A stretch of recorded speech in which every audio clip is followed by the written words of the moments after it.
Welcome to one of our regular activities here at Empty Mountain called chopping wood to stay warm.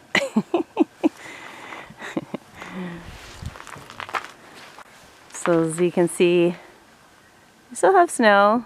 Mostly this is just like super icy. We still have some snow here, but not very much.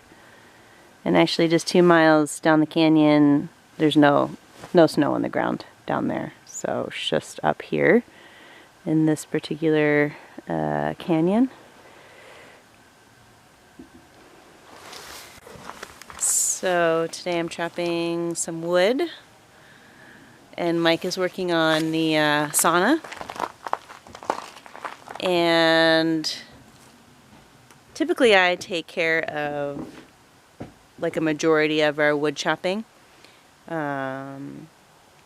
and other household matters, like water and cooking food, and I work part-time remotely, job for pay, which will be ending soon, and then I also do all of our online stuff for Empty Mountain. So that's a big part of what I do with my time, and I'm also a writer, so writing is a big thing I do with my time as well. Anyhow, I really have enjoyed the activity of chopping wood, and our new tool that we got recently has just been such a great addition, so helpful. So I just come out here a couple times a week, 20 minutes or so, chop a little bit. That works for me. And then, yeah, right now it's been pretty, it's pretty cold here. We haven't gotten above freezing, gotten above 32 degrees for probably at least a couple weeks or so. Yeah,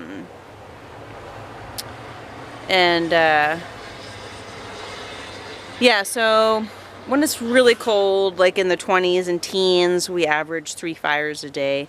I get up super early, so I just start a fire in the morning, then often we'll have one midday, and then I'll start another one in the evening. So I'm often usually more so the one starting fires inside the cabin too, also because Mike's either sleeping or outside working. So I am learning through this process the art of fire making, which actually involves quite a bit of, there's a learning curve to it, and I'm learning how to get better at it. And part of the art of fire making that I'm learning about is that the moisture content of the wood really matters. And of course, that makes sense to me, but we've just never operated on, wood for our sole source of heat before moving out here. So there's just, I've been educating myself and learning more about it. And so recently what we did is we got a moisture meter, which is this gadget here. And this helps us to tell the moisture content of the wood, which is important to know. So we bought this cord of wood in November from a guy down the road who delivered it. This is fir. And yeah, I had been having trouble keeping the fire going. I was just needing to babysit it a lot.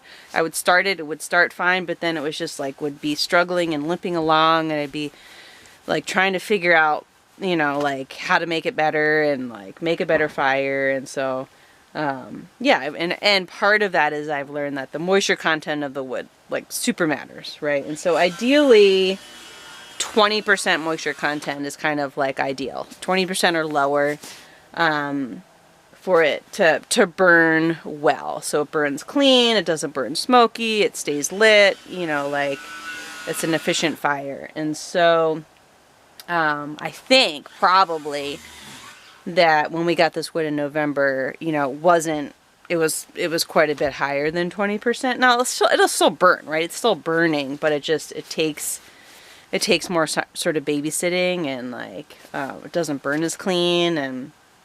And so yeah, what we're learning is that we need to purchase the wood earlier in the year for next winter, so that it has more time to dry out.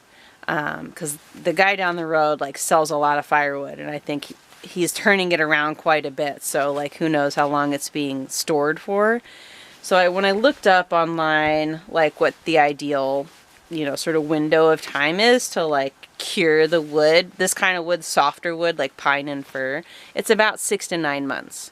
So assuming that it's cut, you know, small enough, it's stacked well, and it's kept out of the elements, 6 to 9 months is like average for getting the wood close, you know, or at that 20% moisture content. So this little gadget helps us with that. So this, let's see if I can rig this up here so I don't have to hold the camera and do a thing. Although, you know, I do like to figure out how much I can multitask. Okay, so this comes off, these little prongs here. I'm going to turn it on. So you can see I already have it on the soft wood setting. And now, when you're testing wood, according to the instruction manual, you go across the grain, not with it. So I'm pressing down pretty hard. So that's 21.1%. Now it varies greatly, like depending on how hard you're pressing, and I don't want to, like, you know, break the tongs or anything. But let's see. So it's interesting, yeah. So this is all, I mean, I presume this is all from the same tree, stored, you know, cured the same amount of time. That's 13.6%. But it's going to vary depending on the piece of wood and you know, how thick the wood is and all that, and how close it was to the core of the wood. But anyway, so this is actually, you know, this stuff is starting to look pretty good now. It is starting to burn better in the wood stove also. You know, and part of the whole art of fire making is that there is like a whole bunch of different elements to it, like how much kindling we're putting in. You know, I use newspaper, we collect sticks to use for kindling. Mike makes a bunch of like small, like one step up from the stick size of kindling. So we're really finding like what works and what doesn't, of how to light a fire, get it going, have it stay lit. And so, yeah, it's cool to like have a relationship with fire and like our heat source, and just like from, you know, from cutting, you know, chopping the wood to building the fire inside the wood stove every morning, and at night and midday sometimes, and just kind of getting the hang of it. Yeah, so this is, yeah, this activity is something I really enjoy. I was actually hesitant to get the hydraulic wood splitter because I really like learning how to wield an axe, and I've gotten better at that, and I really enjoy that as an activity also. So I was like, oh, I don't know if I want a wood splitter, but it's been super helpful. I mean, I just, with a lot of this is just super knotty. It has big knots in it, and I just couldn't get through it with the axe. I just didn't have enough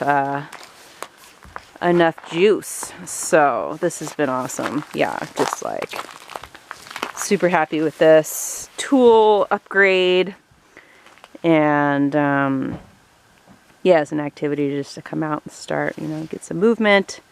And so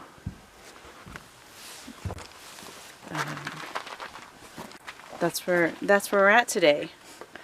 I think it's Thursday, January something, 22nd? January 22nd. Yeah. And I'm just going to do a little bit more wood chopping before I go in and make some dinner here in a bit. And Mike has finished the walls inside the sauna. What? It's coming along. So, that's the update. Thanks for tuning in.